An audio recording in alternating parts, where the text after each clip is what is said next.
food. And feeding the residents and giving them drinks after making them aware of the risk of aspiration and getting their consent just so that they can have food and drink. Sorry.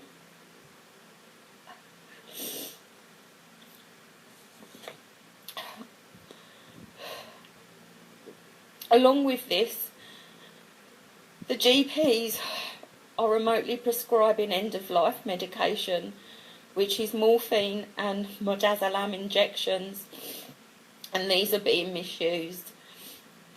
All our clients have had their usual medication taken away, which is regular pain relief such as paracetamol and codeine, and all their anxiety, antidepressant and antipsychotic medication, which a lot of our clients are on.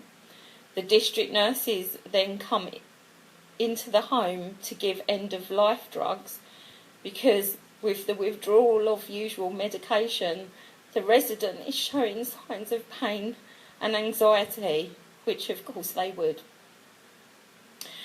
The morphine should only be used for extreme pain when nothing else helps, and this knocks the individuals out, and especially when they're not eating and drinking and losing weight. This means it's even harder to get any fluids in them. The midazolam is given at end of life for sedation and terminal restlessness and agitation. However, this suppresses the individual's breathing and quickens along their death. No other alternatives of pain relief are given. There's no pain patches, no liquid paracetamol. They just put them straight onto the hard stuff, which once started is only a matter of days before that resident passes away. However, this has all been okayed by the doctors and the nurses, and as the need for analgesia is subjective, I don't know how much evidence I can find, or even if I will be believed, but I have collected evidence of fluid charts. I've worked in this home for over 2 years, and I have never seen anything like this when it comes to end of life and just writing people off. I believe it's a human right to have right to life, and they are committing euthanasia. So much for them protecting the vulnerable.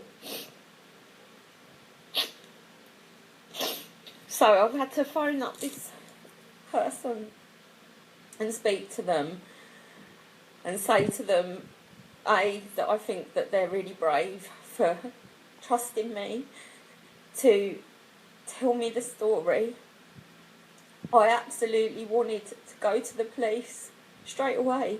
I was going to get in my car and drive to where the home is and go and get the police, but I don't even trust that they will do anything. I feel so powerless to get anybody to look at this, and I've had to tell this person, don't go to the CQC.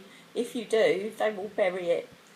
They will bury it, they will cover up the evidence, and you will lose your job, and there will be nobody going in and feeding these people with the pureed baby food that you are feeding them to keep them alive.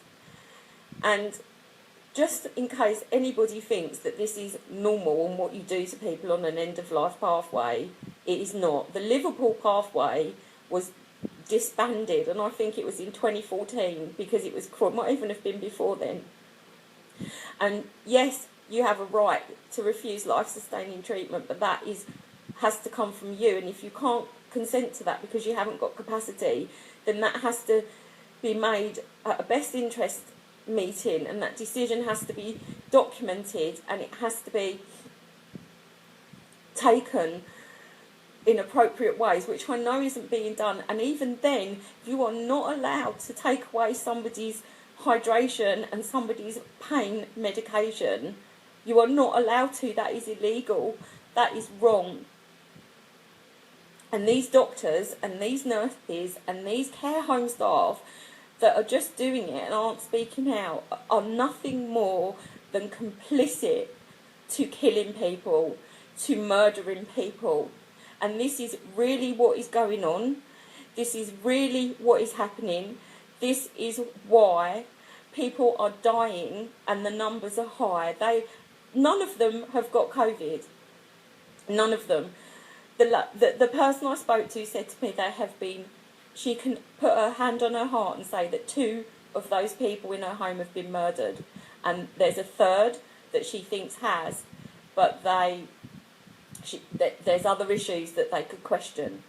And she gave me an example and said to me that one of the people in the home got a chest infection during lockdown, and they basically got taken to hospital, and they actually got treated, can't believe it, and the chest infection cleared up. So when they went to hospital, they had a COVID test and it was negative, and then they were discharged because the chest infection cleared up, and they had another test and it was negative. And when they got the discharge notes back at the home, it said on it that the person had coronavirus by exposure, despite the 2 negative tests, and that all usual medication should be removed, and that this person should be put on end of life. This person never had a chance. They didn't have capacity for a start.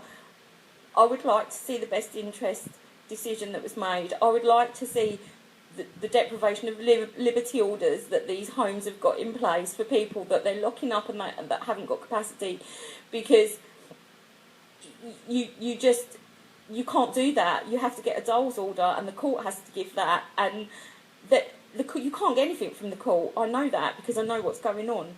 So I know that they're not doing this, and it's just murder. It's just killing people, and it's happening. If this is happening in this one small home, and you know what I've been telling you has been happening in my homes, but what has really finished me off today is having to feed these people with baby food. There's one other person at that home that this person works with that is trying to speak out. And yes, the LCP was rebranded, but as I've said, you are not allowed to take away somebody's hydration and pain medication. You can't do that. That's illegal. And anybody that has got a relative in a care home at this time, please, I implore you, if you are able to, go and take your relative out of it. Go and take your relative out of it. I know that many of the staff are perhaps doing the best that they can. I'm sure that they are, but you cannot go along with this. This person that's come out today, it just does not know where to turn to get the people the help that they need, and she is scared about losing her job, because if she goes, there is nobody to feed these people, and they are just going to starve to death.